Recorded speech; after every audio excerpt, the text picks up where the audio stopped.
We're joined by Captain Gurudeep Bala, Commanding Officer of INS Nilgiri, Indian Navy's stealth frigate. Captain Bala is joining us in Visakhapatnam, where we are already seeing the International Fleet Review 2026 going on. We also have the exercise Milan, which is taking place, where we're seeing 74 navies, 19 foreign warships participating. Captain Bala, thank you very much for joining us. Shawan, it's quite an exercise, quite an atmosphere, and Captain Bala has been kind enough to take time out of his busy schedule and give some time to us. Well, in fact, before we begin this session with Captain Bala, I just want to tell this to all who are watching today, the special edition of the Forces First, and why I would say it is extremely special. The reason being that not often do you get the opportunity of being on India's latest frigate.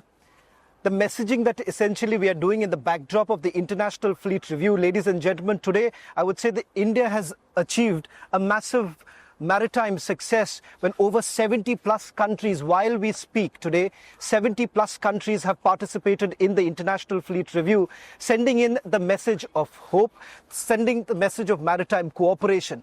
Over the next couple of minutes, we will be interacting with Captain Bala, who's been extremely gracious, for spending time with us, part of a Milan exercise, which is going to be also happening. Despite all of that, he's been able to, spare some time. I want to take that first question with you, Captain Bala. As the commissioning officer of INS Nilgiri, which happens to be the latest frigate, part of the indigenization program of it, I want to ask you, what does being the commanding officer of the latest frigate really mean to you and for any other naval officer? Oh, thank you so much first for having me here. It's my honor as well. I'm not the commissioning commanding officer, I'm the second, and all the hard work has been done by the initial crew. But in very simple terms, to be entrusted with command of a warship in any navy, I think is the biggest symbol of trust that the navy can repose in an officer. So in that sense, that you have the Navy's trust is itself a great honor. To be on one of the latest platforms of the Navy, indigenously designed and constructed, I don't think it gets bigger than this.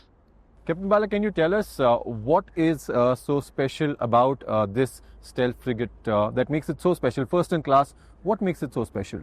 So this is INS Nilgiri. It's part of Project 17 Alpha. It's the lead ship of 7 of its kind. This is a follow-on of the very successful Shivalik class of frigates. We had 3 of those, and with improved technology, what we have, and our concept of operations, we went on to make the next version, which is, just like you have your cars or the mobile phones coming with newer version. So here the stealth is not just limited to the radar stealth technology. We have IR suppression, that is the infrared suppression. We have acoustic management, which brings down the underwater noise signature of the ship. The weapon package, the sensor package is as cutting edge as it can get anywhere in the world. And the ordnance delivery, therefore, it's as potent a platform. It's got long sea legs. That means it's got endurance, which can ensure the ship lasts at sea for a much longer time. What message do we really send across? I want to put this in the context of the International Fleet Review, because International Fleet Review is also projection of power at high sea. With the participation of our latest frigates, is there a message that India is essentially sending across to the maritime world? In that sense, when we field our latest and the best in front of the whole world, I think the subtle message is we've got your back. You can depend on us, we'll be there for you. And this is also a message for the countrymen that our platforms are evolved, we're good. When the nation wants us to deliver where it wants, when it wants, however it is, as our Chief of Naval Staff often repeats, anywhere, anytime, anyhow. So we are there. I want to just share this, Pranav, because we're talking to a career naval officer, and I don't think so it'll be, perhaps we won't be doing justice if we not really go back to some of what has been achieved by Captain Bala, and of course your entire team. It's never about an individual in the services, so it's never, when I'm referring to you, I'm referring to you on behalf of your entire team. Captain Bala, you've seen a lot as a career naval officer. I want to begin by asking you, when you are out in the sea, you are basically representing the nation. Some of the most challenging operations, be it HADR or be it anything else, we somehow do not seem to grasp the nature of the challenges that a naval officer really faces when he's out in the sea. Perhaps at that point in time, there is no government, there is no one else who's seeing your back. I want to understand from you what goes into the mind of a naval officer when probably he's at the Red Sea, crossing the Red Sea, when you're knowing fully well that it's a dangerous route that you have taken. What are the challenges? So I'll go back to what I said when I said the greatest symbol of trust, because unlike over land, once you're out at sea, you're out. Yep. If you've forgotten something, you can't come back. So that means your preparation before going out to sea has to be top notch. You're factored for all contingencies so that anything comes up, you're ready to discharge what is expected out of you. In similar breath, today a lot of challenges have been mitigated because the way the Navy has gone about integrating its networks, the transparency that a ship has today in terms of what surrounds it, and therefore the shore reach back that is available. So the decision making is that much easier. The fog of war, as I might say, it's reduced a little. It will never be off. The decision making is entirely yours at that moment. It is not practical that every time you're going to ask a superior, and that is where I think our Navy has matured. It's enabled that decision making by training, by sensor fusion, by the trust that has been institutionalized in the commanding officers and their teams. Trust is also because of the kind of technology that is available, and therefore the Navy challenges in the sense, when you have a ship, for example, since you asked this question, you look at what happened with MV Ruin. You had a ship which was hijacked. There are Bulgarian nationals there. You have an Indian naval ship, the INS Kolkata, which had gone. You had to go and interdict that. You have to rescue them. Everything is fine till it is fine, but if something had gone wrong, there would have been questions. And yet the Navy went ahead with this decision. The government backing was there, and that speaks volumes of our capabilities. What was the nature? What was the nature of it? Because we are talking about an operation, in international waters. We are talking about an operation which requires a lot more finesse, and at that point in that, thinking right at that very moment. What goes into your mind what are the things that you really look into it in terms of perhaps ensuring that it's about the safety of those people, it is about a successful operation? How do you really distinguish between all of that? So one is, if a decision has been made to go in, yes, one of the primary requirements today is to be legally correct. You don't want, and when I say legally correct, I don't mean about the rules, regulations restricted to within the Navy, but also at the international level. Contingency planning, I think, goes on a lot. So the team inside is gaming every situation.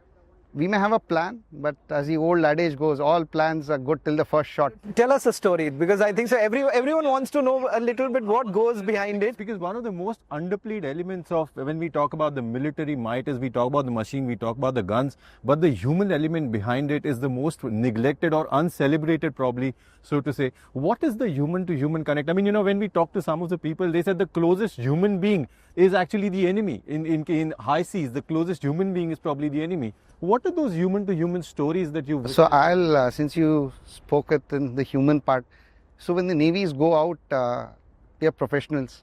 There is no personal enmity at any level. You're representing the nation and you're doing what it requires best. We often talk of what we did, which is what most navies do. The good part of what Indian Navy has been trying to do is to get everyone and enable them also to discharge. So in 2024, somewhere in end of January, we had a fishing vessel called Lorenzo Puta 4 from Sri Lanka, which had sailed out. It was a multi-day fishing trawler, a new fishing trawler. And as they started exploring, they went somewhere in the Central Arabian Sea. And soon enough, the Sri Lankans realized that they had lost all communications with that fishing boat. New fishing trawler, missing in action. So they raised the level, they asked if the Indian Navy could do something about it. And soon enough, we had found out that where this particular fishing boat is. Now let's take it a step further. Who's the closest to this place? We realized that she was close to Seychelles at this point in time.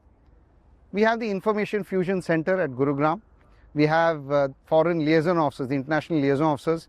There were liaison officers from Sri Lanka, there were liaison officers from Seychelles. And we toyed around, look, Sri Lankans have raised this issue. our drone has gone and, uncrewed vessel has gone and figured out that there is uncrewed aerial vehicle, if I might say. They have figured out where exactly is this. Seychelles is the closest. Seychelles, can you do something about it? So Seychelles sent a Coast Guard ship, SCGS Topaz, which went and intercepted this hijacked fishing boat and escorted it back to Seychelles. The crew was rescued, repatriated, boat was back. But this is not the end of the story. What is SCGS Topaz? It was a fast patrol craft which was gifted by Indian Navy, Government of India, to Seychelles. She had just undergone a refit, a repair in India. The crew was trained in India.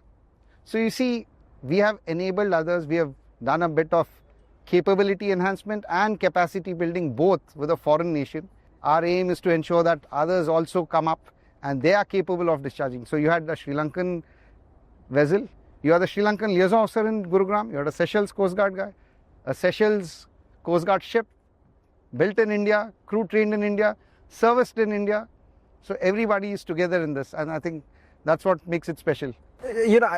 I just wanted to also, understand this, because in fact, Pranav, what happens is that when we talk about diplomacy, we have always seen it from the eyes of perhaps the External Affairs Ministry, and rightfully so at some extent.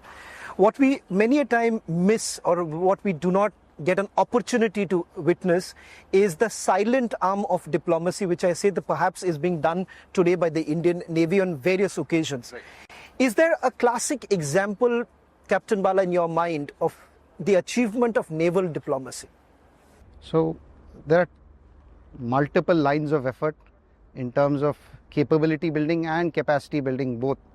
On one hand, as I just give you an example, we donate platforms.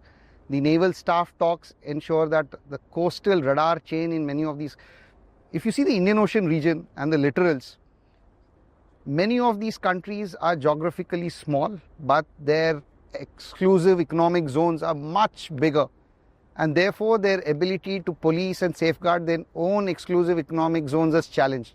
And this is where the Indian Navy has stepped in. We have sent our patrol aircraft, our patrol ships, where we go and carry out exclusive economic zone patrolling for them with their crew embarked on a ship.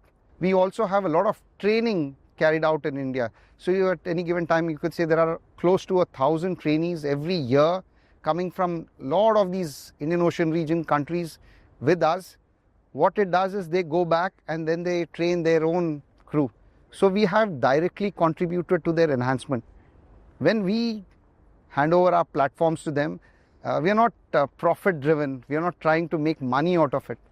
So we also ensure that our teams go and help them maintain those platforms. If required, those ships come to India where we have their repairs, refits carried out in naval dockyards. And all these are through the lines of credit. Is it one of its kind? Because if you look at examples of world navies, do they really do the same? Everybody does a little bit of everything. But I think, as you rightly brought out, what India does, and at the scale at which it does, without expecting any remuneration, rewards, I don't think there is another parallel to it. In fact, you were mentioning about the Hydrographic Survey. How are we different? That's an excellent example you gave when we were talking just ahead of this discussion. What's that example? Can you tell us more? Indian Hydrographic Survey is quite an old service. It's headquartered at Dehradun. We had some of the latest platforms like the Sandhayak, Nideshak participate in the International Fleet Review as well. World over, the Admiralty charts, that is the Royal Navy's hydrography, they were the ones who carried out and initiated all this survey of various harbours. Everybody is quite happy with Google Maps, but somebody had to do the hard work to generate those maps. Same as the challenge at sea. You have underwater features which you require to be aware of lest you go and collide there, ground yourself. A lot of this is done by commercial agencies or the Admiralty or other countries, and there is a sum involved. There is royalty involved. Whereas Indian Navy, the hydrography team starts with A, training those personnel of foreign navies in India. B, we send our survey vessels to foreign waters at their request, and we undertake those survey and prepare the hydrographic charts, and we hand over to them. We do not claim any royalty. So it's for them to own, and this is absolutely gratis. So countries which cannot afford to either own the survey ships or carry out the survey, or for that matter afford to even seek another country to come and do the survey for which they have to pay, I think they're all benefiting from India's practical Vasudhaiva Kutumbakam, if I might say. Can I ask you, because many a times we hear these stories back in our newsrooms when we about several evacuation operations that do take place. They are in moments which are extremely challenging. They are in moments at perhaps a beck and call that the ship is essentially diverted. Captain Bala, from your experience, is there something that you would cherish the most in your naval career in terms of an operation that was carried out which has effectively benefited the nation too? So since we are here in 2026 on the sidelines of IFR, let me jog back our memory to 2016 IFR, where the flagship, the president's yacht at that time was INS Sumitra. And one of the reasons she was chosen was because when the war had unfolded and Gulf of Aden was a hotbed, we had all the evacuations being carried out by Sumitra. Now, what is special about Indian Navy is this. It's not that we are the only country which sends ships to evacuate its citizens. We've been doing it a lot in the recent past. The difference is we also evacuated foreign personnel. So we had a lot of Europeans who embarked Sumitra. We had, of course, the Asians and even the American citizens who were evacuated by Indian naval ships. We had Sumitra, we had Mumbai, both who had entered there. I mean, as India looks at becoming a 10 trillion economy, the whole economic aspirations of the country, does the Navy feel the pressure of those aspirations? That's point number one. And point number two, what are the Navy's aspirations in itself? I mean, the whole dream of becoming a blue water Navy, are we closer to that? How are we marching towards that, if you could tell us? So as far as becoming a blue water Navy, I think that is past tense. We've been operating two carriers for some time. And if you see the annual presser that the Indian Navy conducts of the Navy's footprint, we are all over the globe. And ships get deployed routinely, whether it's the Pacific Ocean or the Western Indian Ocean. We've been making forays in the Atlantic Ocean with no conquests, just doing our work which we are expected. You said pressure, you said aspirations. Pressure is good in many ways. The pressure of expectation of our countrymen to deliver is good. The Indian Ocean, and I'm not saying this, there have been enough documents, books, scholars have elaborated on this. It's, if you see the main junction where all the world's economy passes by, the European trade that is coming or going, or whether it's the Asian trade which is coming, everybody has to pass through the Indian Ocean. Geopolitics aside, there are a lot of threats which are emerging, and you need a Navy which can maintain that presence. You need a Navy which is there 24/7. So somewhere around 2016-17, you would have noticed we started mission-based deployments. So we are a decade into these mission-based deployments. We are no longer into reacting to something that, oh, there's an incident, let us send a ship. Today we have ships present there, ready to respond at just a call. We have aircraft which are always on surveillance, again, to respond at a moment's call. So expectations and pressures are that whenever there is a requirement, the Indian Navy is there. Anybody who has any requirement, whether it is HADR, whether it is a search and rescue issue, whether it is some kind of security through exclusive economic zone patrolling protection, the Indian Navy is there. You would have heard the Chief of the Naval Staff repeatedly bring out, we are commissioning a platform at an average of one almost every 40-45 days. This is all to meet that nation's aspiration, which the Navy is getting geared up to meet. Just as a supplementary question, you mentioned threat. What are the threats in the Indian Ocean region, sir? So there are a lot of human trafficking. There are narcotic smuggling. There are illegal, unauthorized, fishing which is happening, unregulated, illegal, unauthorized and unregulated fishing, which means you look at the Somalian piracy issue. It's a land issue which is spilled over sea. A similar thing is not happening yet in the scale at which it is happening in other parts of the world, largely because the Navy is there and we provide good transparency and visibility. So in many ways, we are that deterrent force which wants to prevent all these kind of threats. You see, there is no piracy activity anywhere close to the Indian coast. We often don't realize how the Navy contributes to the national economy. You consider this, in Punjab, the farmer grows basmati rice. It gets shipped all over to the world. You have that rice going to the Americas, that same rice going to Europe. How does it go? It can't go by aircraft. Most of this, almost entirely, goes by ships. So that farmers' profit is dependent on whether these ships have a low insurance premium. If there is threat, instability in the oceans, the insurance premiums go up, the farmer's profit also comes down. I've just given you that basmati rice and farmer as an example, but this more or less applies to everything. Whether the crude oil we import, the other products that India exports, most of it goes through the seas. And to ensure that these seas remain safe is what the Navy is doing. I want to perhaps also, put the spotlight a little bit on many a times this, somewhere it is seen as a criticism, somewhere it is seen as an argument that has been put forth, especially the role of our neighboring countries, belligerent they may be so. Sometimes they say that the Indian Navy is overburdened when it comes to the HADR roles that we essentially play. If we have a direct comparison with our neighbors, they do not engage in that. Does that take away the main focus of the Indian Navy when our focus is essentially on enlarging or perhaps burdening the Indian Navy? Or would you say the word burdening in itself is a problematic issue here? But if you have a direct comparison with the other nations, their role in the HADR operations versus Indian Navy's role in HADR. The Navy is an instrument of military power to meet the national strategic goals. We are very clear right from the top leadership. Where we are sitting right now, for example, is perhaps it's the teeth of the fleet, armed to the teeth with anti-ship missiles, land attack missiles, AMD capability. It's a threat for anyone who wants to mess with us, that is, of course. Having said that, throughout the year, the fleets do carry out a lot of training internally. We do a lot of wargaming. You would have seen the tropics, which happens like one we had last year, or the exercise Paschimi Leher, Purvi Leher. These are a relatively higher scale, larger exercises. And by and large, throughout the year, we are involved in this.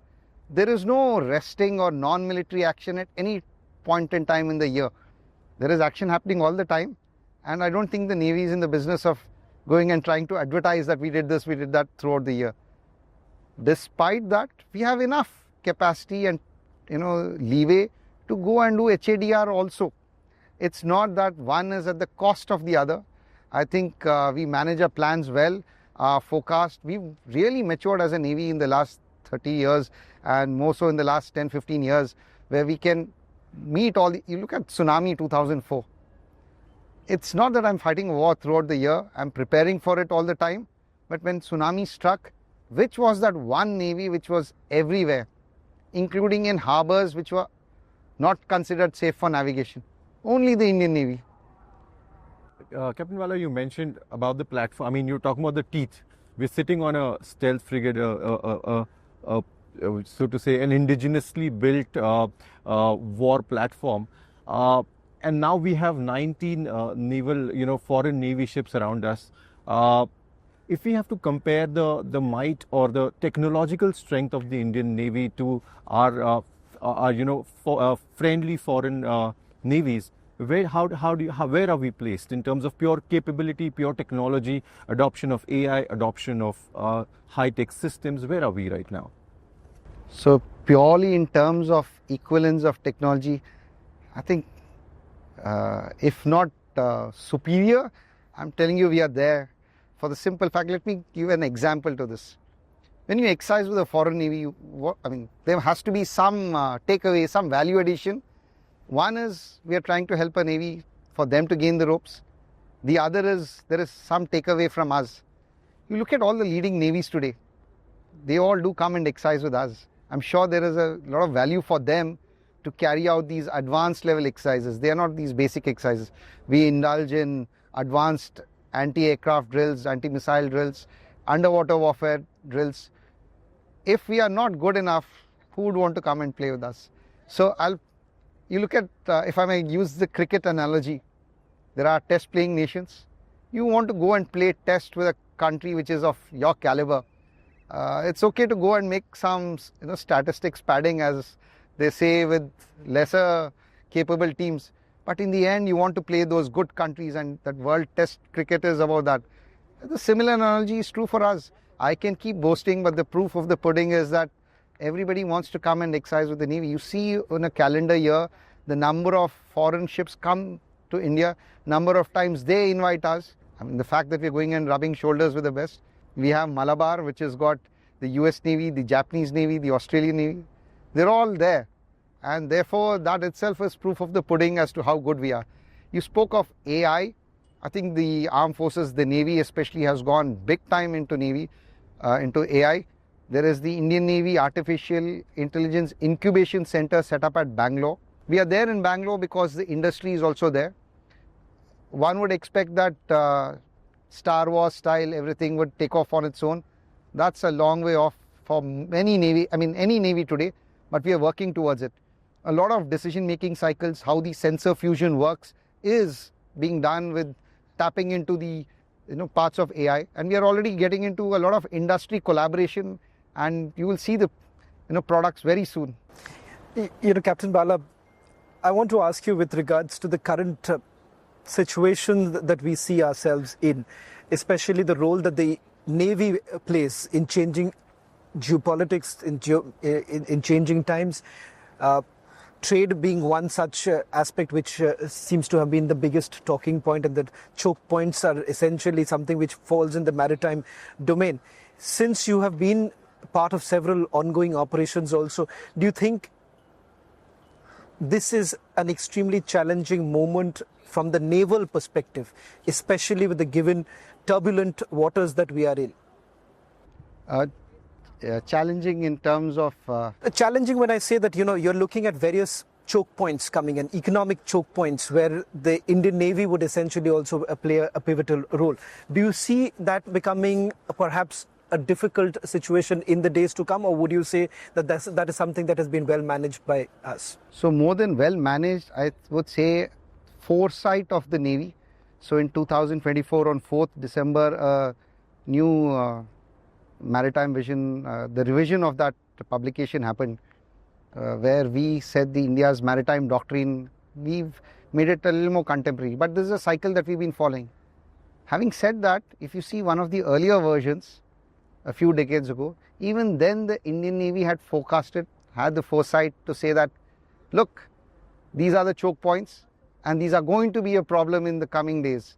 And we've been saying this for quite a few years, quite a few decades, and we've been preparing accordingly. There's no great deal in predicting the future.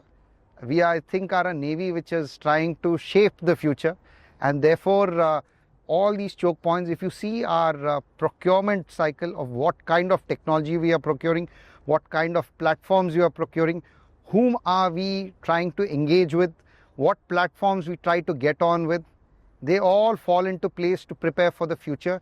We are not into reacting to a situation. We firmly believe, and I say this in a doctrinal manner at an institutional Navy level, the senior hierarchy repeatedly brings this out, that as a Navy we must be ready to respond and not react. In that sense, the challenges are known. You would see the International Fusion Cell and the IFC IOR, which is there. They bring out these white papers and they keep hosting it on their website. There are a lot of statistical data on that. They also do a lot of trend analysis. So the Navy is already saying that these are the things that are happening, and this is how we are going to shape internally and be ready to respond.